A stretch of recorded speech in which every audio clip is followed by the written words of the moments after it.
In a major shakeup, Nigerian President Bola Tinubu has replaced the country's top security officials, including the Inspector General of Police and the Chiefs of Army, Navy and Air Force. Just 3 weeks after his inauguration, President Tinubu took decisive action on Monday by removing all service chiefs, the Inspector General of Police, advisors and the Comptroller-General of Customs. In their place, he promptly appointed new individuals to these critical positions. Major General C.G. Musa, who assumes the position of Chief of Defense Staff, taking over from Lucky Irabo. We also have Major General T.A. Lagbaja, who takes charge as Chief of Army Staff, taking over from Farouk Yaya. And then there is also the position of Chief of Army Staff, Rear Admiral E.A. Ogalla, who assumes the role of Chief of Naval Staff. There is also Air Vice Marshal H.B. Abubakar, who becomes the Chief of Air Staff, and the Deputy Inspector General of Police Kayode Egbetokun, who is now acting Inspector General of Police. Additionally, Adewale has been entrusted with the responsibility of acting Comptroller-General of Customs. You recall in his inaugural speech, Tinubu declared war on terrorism. These new appointments signals the president's determination to reshape the security architecture and respond effectively to the growing concerns surrounding terrorism, insurgency, and other forms of criminal activities that threaten the peace and stability in Nigeria. So the quick questions on the minds of many people who are watching on: who are these new chiefs and what do they bring to the security table of Nigeria? That's our focus today on The Square. Thanks so much for joining us. I am Kemini Amano. But also joining us today are Baba Yusuf. He is policy analyst joining us from Abuja, Nigeria. And there's Dr. Uche Nworah. He's public affairs analyst. Gentlemen, thank you so much for joining us here on the program. But before we start our conversation, I want us to take a listen to this. To tell you that the cat that lies down quietly is not a pretension of death, but breathing of the energy to devour his enemies.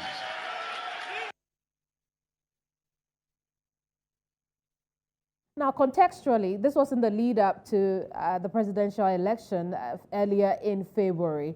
But, you know, the beautiful thing about it is how relevant it is now. And I want to start with you, Doc. Did the cat surprise you? That it surprised me. I mean, everybody knows the environment that we live in now in Nigeria. Insecurity has been on everybody's lips for the past 10, 15 years in this country. I mean, it's something that predates Tinubu's administration. So I think the president has moved, and he has moved quickly with his team. I think we've just gone into week 4. So for him to have removed the service chiefs shows the priority that the president gives to the insecurity challenge that we have in Nigeria. So that's the first step that has been done. Service chiefs have been removed, and new ones have been appointed. So next step now is to see what is the game plan of the new service chiefs. Not until Nigerians will be able to go to bed at night with their 2 eyes closed.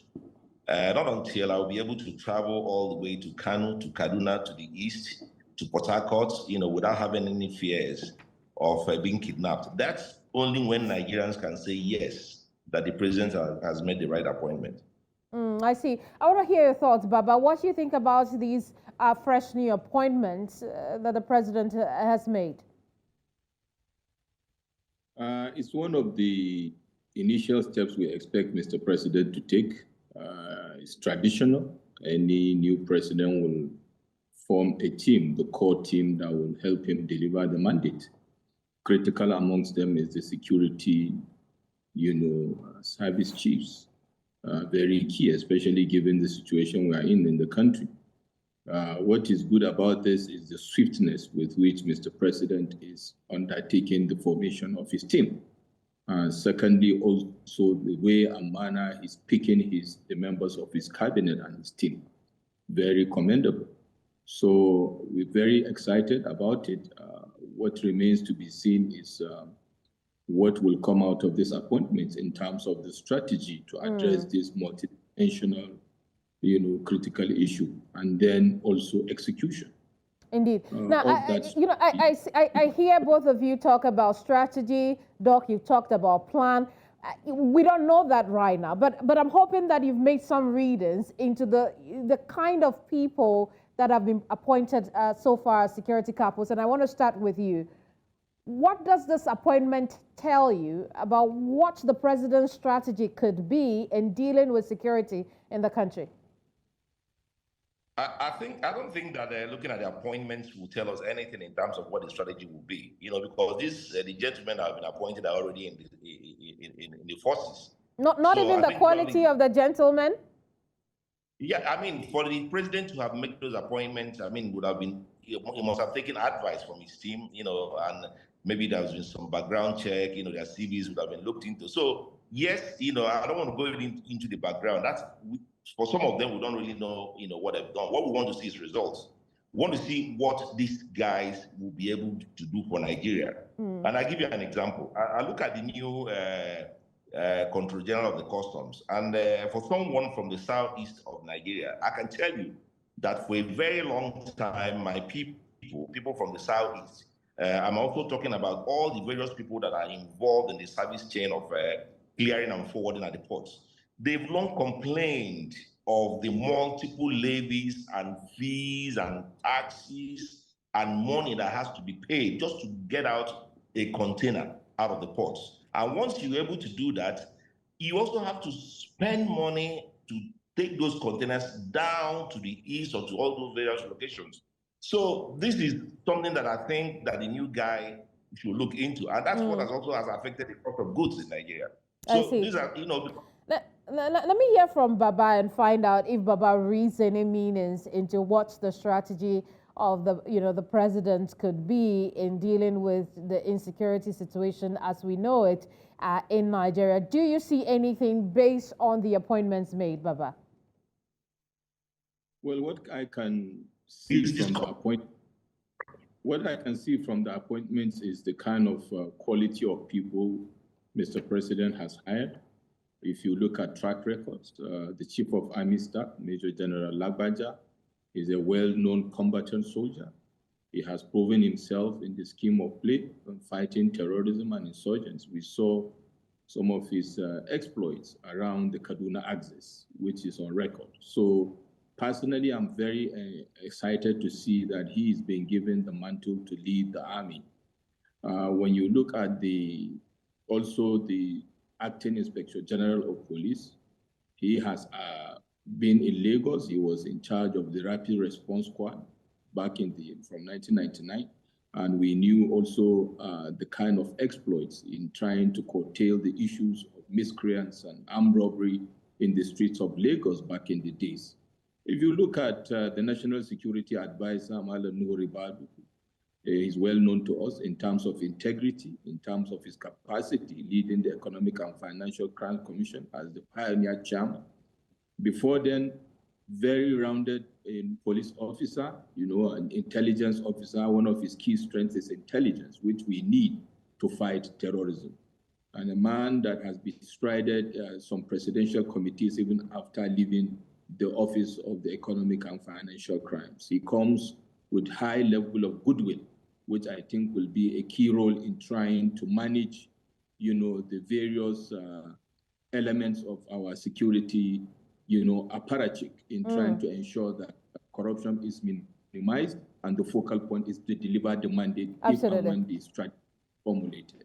Absolutely. Now, thankfully, Doc, we have the blueprint of the previous administration's security capos to be able to compare with what we need from the current capos. But I do want us to start off with appointments made by the Buhari administration and that we see from the Tinubu administration. while the Buhari administration was faulted for not sticking to constitutional requirements to ensure that appointments are varied and across the length and breadth of Nigeria, the Tinubu administration is trying to do differently. Yet still, there are people who believe that it's still quite a bit skewed. I want to see where you stand on that. Are we going somewhere hold on, are we going somewhere in adhering to the constitutional requirement to make sure that appointments reflect the character of Nigeria? Well, you can see there's a big smile on my face, and the reason being that yesterday when those appointments were announced, the chief of naval staff, Ogalla, people didn't quite relate that name to being an Igbo name. So people already went up in arms, against the president. But, later last night, it came out that the man is from Enugu State. So, and he gladdens my heart, especially someone from the Southeast. In the previous administration, it was quite a big talking point in the sense that, how can you be discussing the issue of security in Nigeria and there are people missing from the other tribes? I'm talking about when you talk about the three Igbo tribes, it's not possible to accommodate everybody, in the sense that we have over 250 tribes in Nigeria. But the basis to start from is usually, you look at the three tribes. And now for Ogalla to be included in that list, at least it's a start. That's not to say that, there are not also further expectations. I'm not just talking about the Igbo people. The president, he has started very well. This caused a very big, furor in the days of Buhari. But I think this is a welcome development. Yes, indeed. And again, as part of that blueprint, the security capos of the Buhari administration were widely criticized for how they were handling, the security situation for Nigeria. What are the gaps that you hope that those who are coming in now would tackle and handle better? The first one is already thankfully addressed, and that is critical leadership, leading from the front-facing, bold, and forward-thinking. We have it in the president now. Execution quotient very high. He knows where he wants to go, and he knows how to get it. We also know from antecedents he's a man that is performance-driven, which is very critical for us. There is no time to waste. So that gap has been addressed because hitherto, even though we had in President Muhammadu Buhari a military general and all that, we didn't see that in action. Secondly, the hiring process. We have a balance in terms of federal character, but not only that, if you look at the profiles of all the officers that have been given the mandate, I believe they are fit for purpose. Thirdly, we need to see a total overhaul of the security strategy. And I'm talking about the national security strategy, if there is any, and if there is none, for there to be one immediately. And I'm talking about a national security strategy that does not only, because I hear a lot of conversation about internal strife, but we forget that national security has to be overarching. It has to be inclusive of our foreign policy. It has to look at the global insecurity and why the internal security is no longer what we consider, the low, with all due respect, low-level, security operations with regards to police. We are dealing with terrorists that are attacking us asymmetrically. It's an asymmetrical war with military-grade, high-level, world-class, weaponry, in abundance in the hands of these multidimensional terrorists. We have terrorists, we have bandits, we have kidnappers, all whatnot. So we want to see a robust strategy that will address this on the combatant side. And we also want to see within the overarching strategy, the social inputs, that will address those issues, because it's not about boots on the ground technology, bullets, guns, and bombs. We also want to see the social input to ensure that at the end of the day, short to long term, we're addressing this issue. We also hope to see an action plan with quick wins to say in the next 3 to 6 months, we see a scale down in this insecurity for our farmers to be able to get high yield, for them to harvest their crops, for people to travel and undertake their business, and then taking it from there to see how finally security will become better. Why? Because according to the global firepower ranking, Currently, Nigeria ranks 4th, in Africa, behind Egypt, behind Algeria, behind South Africa, which is, leaves most to be desired, given that Nigeria is the biggest, largest nation in the world. Very well. Doc, I'd ask you the same question. What are the areas of concern that you'd expect that the new security capos would look into?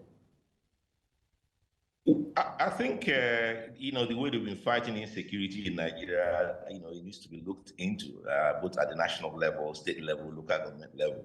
Because what you tend to get is, the fighting insecurity has been reactionary in this part of the world.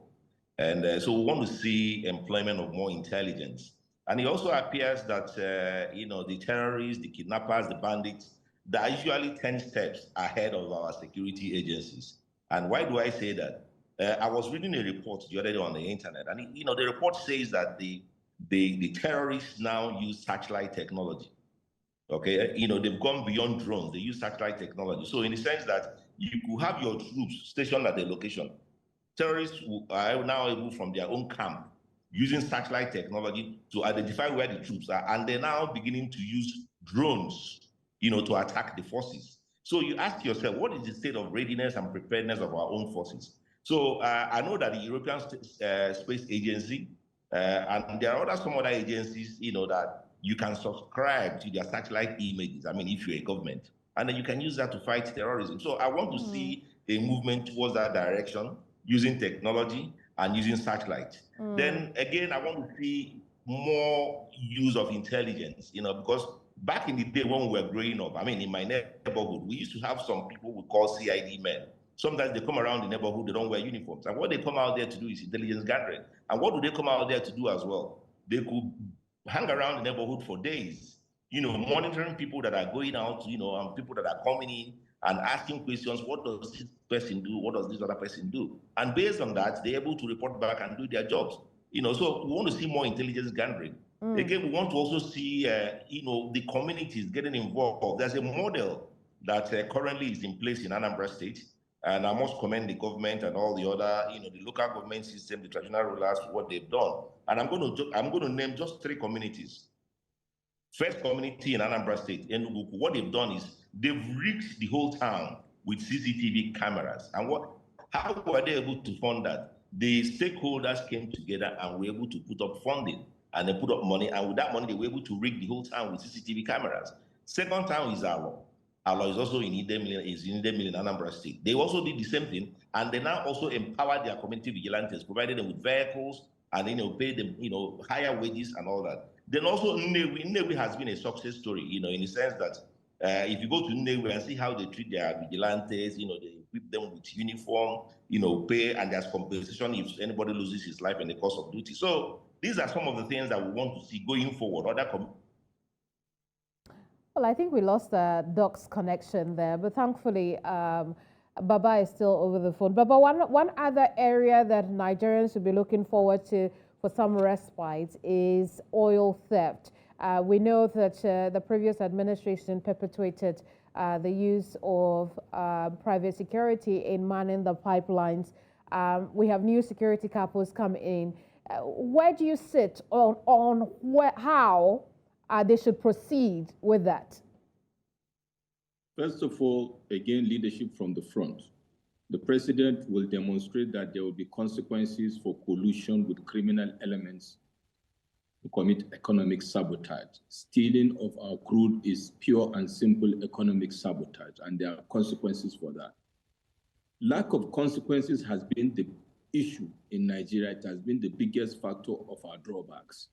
Consequences for doing good and consequences for doing bad. In this regard, I expect Mr. President to demonstrate political will to take action in a way and manner that our military's discipline, long-standing discipline, will be upheld and improved, so that this kind of very sad stories and narratives like the ones we heard, which we've been hearing about for a long time from the likes of Sari Dokubo, will go away. But importantly, to stop this oil theft, not to reduce it. The involvement of these non-state actors is also a reflection of failure of our security apparatus. We need to see an upscaling of discipline, capacity, to deliver. Of course, I'm not taking away the importance of engaging these critical stakeholders. The non-state actors are also critical stakeholders. And that is why the previous administration, starting from President Jonathan, started engaging them to see how they can use their, local intelligence in terms of community intelligence, and then their boots on the ground there to see how these issues will be resolved, because we are in a very peculiar situation.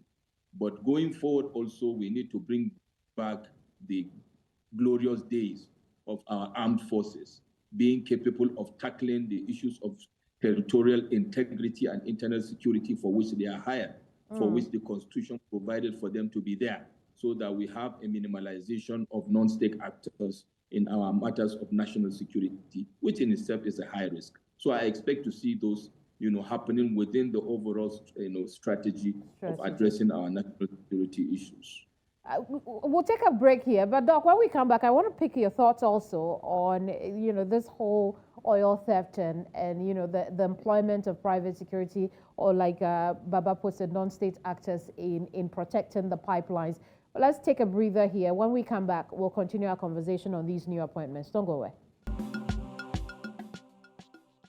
Today on The Square, we are discussing the retirement of the Buhari-era security corps and the appointment of the Tinubu-era ones. And still with me, Baba Yusuf, who is a policy analyst. We also have Dr. Uche Nworah, who is a public affairs analyst. Gentlemen, thank you so much for your patience on the program. Doc, I was saying that, I want to pick your thoughts also on the same subject matter of oil theft and the use of non-state actors in protecting the pipelines. Is it time to call for an end to that, or is the call too soon?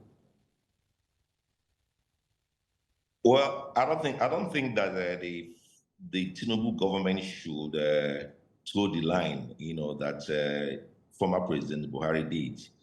What are you putting non-state actors and militants, or whatever name they go by? You put them to guide your oil pipeline. And you recall, I said earlier, if you deploy satellite technology and deploy drones, you will be able to sit in an office with computer terminals and monitor. So on time, real time, you're seeing people that are stealing your oil. It's easy to do. And then you will now be able to send out your forces to go and do what they need to do. So it's more like empowering people. And there's a gentleman that went to see President Tinubu the other, he used to be an ex-militant. I don't want to call his name, but I'm sure you know who I'm talking about. And, he made wild accusations against the military and said they were the ones that we are stealing the oil in the Niger Delta. Well, for me, I don't particularly pay much attention to characters like that. But however, I think the government should also listen to some of the things he said. Why do I say that I don't pay much attention to characters like that? This guy came out on social media today. I saw the video. I came out with two AK-47. He was threatening Igbos. So I think the government also needs to be careful and wary of people that it's associating with. Because what we saw on social media today does not sit well with several people from the Southeast. I see. Now, gentlemen, so we've talked about a few of the things that we think these new security couples should work collaboratively on. But I do want us to look at what challenges they could also face, given what we saw in the previous administration. Baba, what are some of the challenges that you think could come up for these new security chiefs? One of the challenges is the evolution of the international terrorism globally. And if you look at the West African sub-region, the multidimensional issues. You have ISWAP, you have Boko Haram, you have ISIS, and you have other non-state actors that have become emboldened and entrenched. So one of the critical challenges is dealing with this issue that has become firmly rooted and multidimensional. Secondly, issues of intelligence gathering. I don't want to second guess them because they may have their own internal mechanisms of doing that. But I must tell you, the confidence of the populace is at its lowest ebb. And from my little experience of security intelligence in other countries, the citizens play a critical role in supporting gathering of information. We've seen where people that have staked their neck out to give information, they end up, being killed, or the community being attacked. So there is need for the Tinubu administration to rebuild that confidence and the citizenry to be participants in this fight against this multidimensional monster. So it's a critical issue that they will face. And of course, the underlying issue of funding and training and other things, because they are evolving. The terrorists are ahead of us in terms of deployment of technology, in terms of even the strategy of engagement. It's very sad to see how they are always ahead in the game. We need to change that. So, and then importantly, that challenge, I think, is already being addressed by Mr. President. Interagency collaboration rather than competition amongst the armed forces, police, army, Air Force, Navy, and even the DSS. We've seen before now, during the Buhari administration, open competition and sometimes confrontation among the security forces, to the extent that we hear rumors, amongst the service chiefs, some of them were not even in talking terms. The president has addressed that immediately by telling them that that will not work. We expect to see that, and that we believe will be part of the function But of the I'm just wondering, is that enough? Shouldn't there be more to be done to ensure that that interagency conflict and rivalry that has led to deaths in the past does not repeat itself in the current crop of leadership? Doc, you want to say something on that? Absolutely, absolutely. Yeah, I think my view is we don't have to make excuses for them. I mean, Kemini, for you to anchor this show, I mean, you have to get to the studio at a particular time, isn't it? And when you don't get there and you keep on repeatedly coming late to work, you're going to fire you. So what I'm saying is people get appointed to do jobs. And it appears that fighting insecurity, has become the leading excuse of siphoning away government money. I mean, from the federal government to the state to the local government, like we've seen in the past. Look at the governors. They all have security votes. Some of them draw as high as 2 billion naira every month. Now, what are they doing with that money? Okay, now, can somebody do an audit for us and let us know the money that the federal government has spent in the last 10 years fighting insecurity? So it's become like a leaking hole, and that needs to be plugged. So I think they need to do the right thing. No, we should not give excuses to them. Let's not make excuses for them. If they can't do the job, they let the president remove them. So I'm sure the president that appointed them has already given them, their terms of reference in terms of what is expected of them. So let's wait for them, but I don't think we should give anybody excuses. Nigerians are tired. Do you know how many people that die in this country every day? Now, I was reading a report, the Global Terrorism Index says that Nigeria is the 3rd most terrorized country in the world. We are now behind Afghanistan and Iraq. Look at the company we're keeping. And that in the last 2 years, 15 people die in this country from terrorism and kidnapping related acts every day. 16 people are kidnapped, every hour, not every day, every hour. 16 people are kidnapped every hour in the last 1 year. So, I mean, this is not something for us to... Now, let us also consider the impact of insecurity in this country. Businesses are leaving. You're not able to attract foreign direct investment. I mean, who wants to come here? Think about tourists. You're not able to attract tourists. So I think the president has started well, and he quite understands that the earlier that he nips this insecurity in the bud, then the better for Nigeria. Then the economic can grow and development can bloom. Very well. Very well. But earlier you mentioned something about restoring confidence with the public, as far as our security system and agencies are concerned. What will it take for that to happen? It's the president will, like I said, it will be part of this strategy, national security strategy. And like I said, it is when we start seeing results that that confidence and trust will be engendered.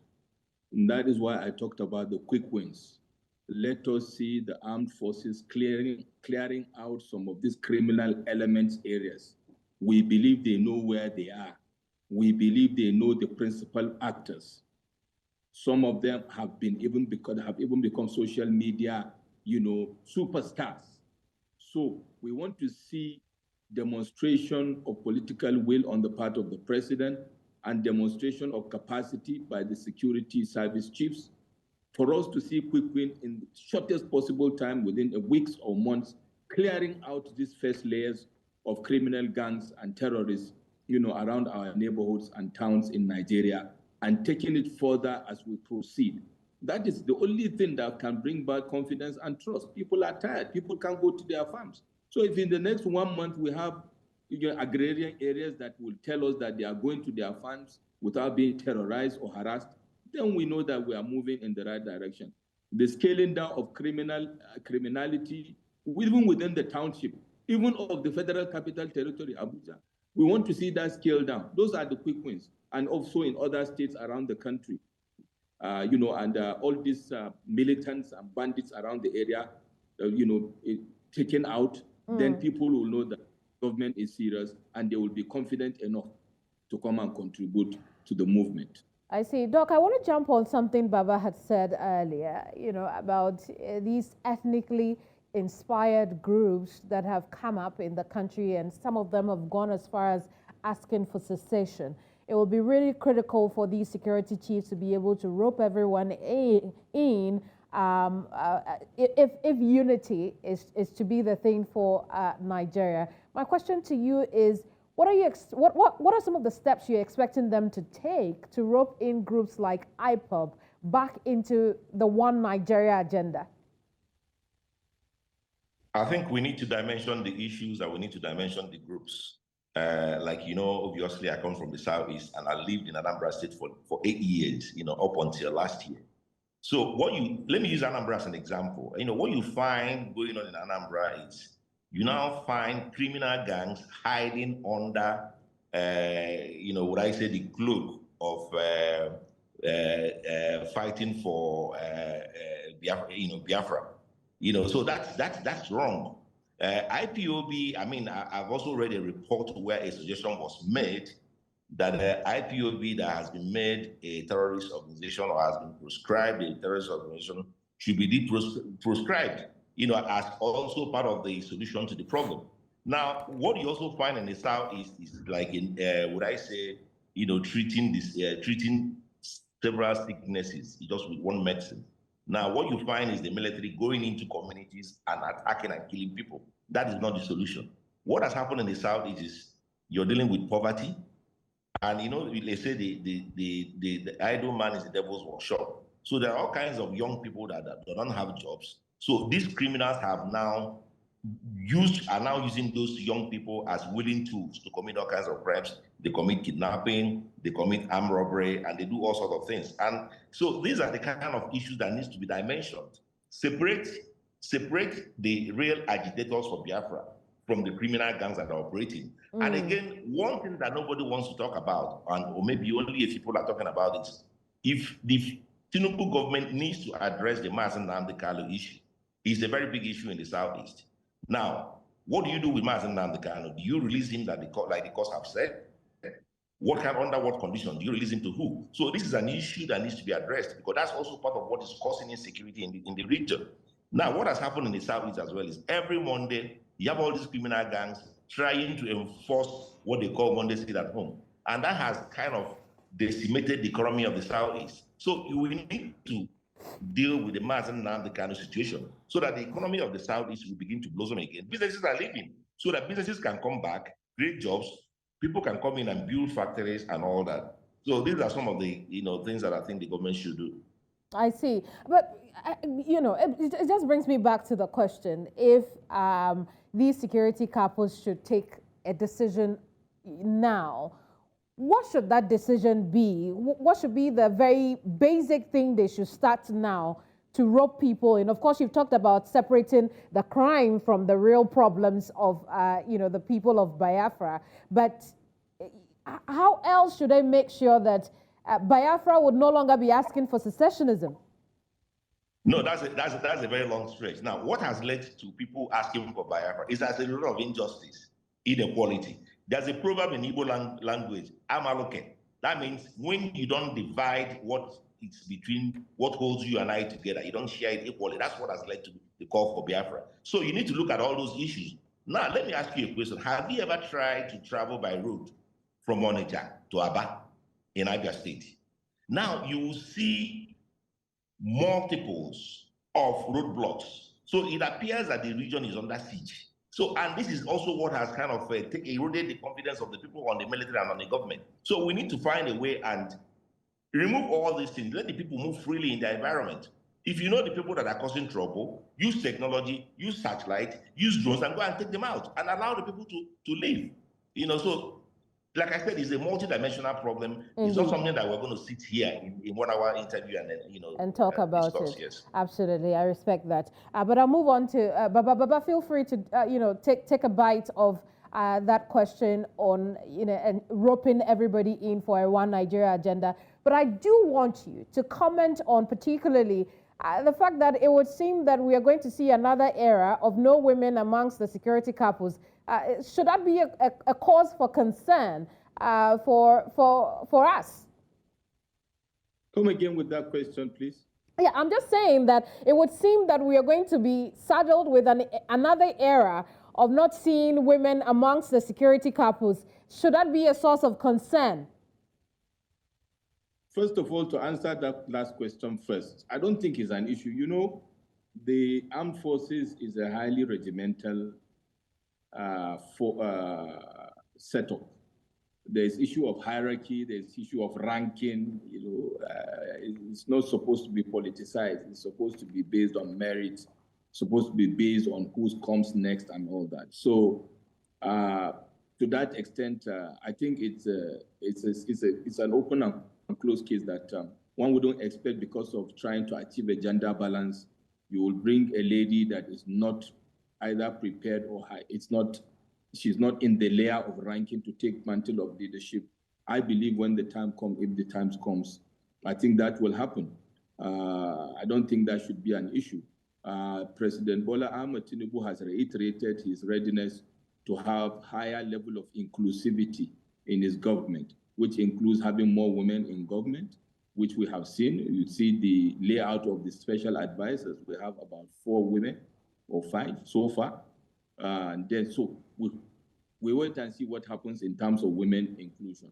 In terms of this issue of separatism and people hiding under the guise of militancy to achieve some of their personal vested interests, Mr. President talked about national healing. People are leveraging an underlying critical issue to achieve some personal vested interest. And this issue of equity, justice, fairness that has been there, you know, across the regions of Nigeria should be addressed. And I think he mentioned in his acceptance speech when he won the election and his inaugural speech as well, speaking about national healing. We want to see the action plan with regards that to engender that feeling of what you call it, of oneness in Nigeria, so that the citizens will not be, you know, looking up to those quote and unquote militants or separatist leaders, but to have hope in the oneness of Nigeria. Indeed. So it's not, this case is not a national security issue. It's an overall absolutely. Indeed it is. Baba, I'm afraid we'll have to end our conversation here. But Dr. Uche Nworah, Baba Yusuf, thank you so much for your time and insight on the subject matter discussed today. I know there's a lot more to talk about, but this is all time will allow. And thank you too for watching us from wherever you are. We do appreciate your company. Remember that we are back here same time tomorrow on The Square. Make sure you are in the gathering somewhere. I am Kemini Amana. Bye-bye.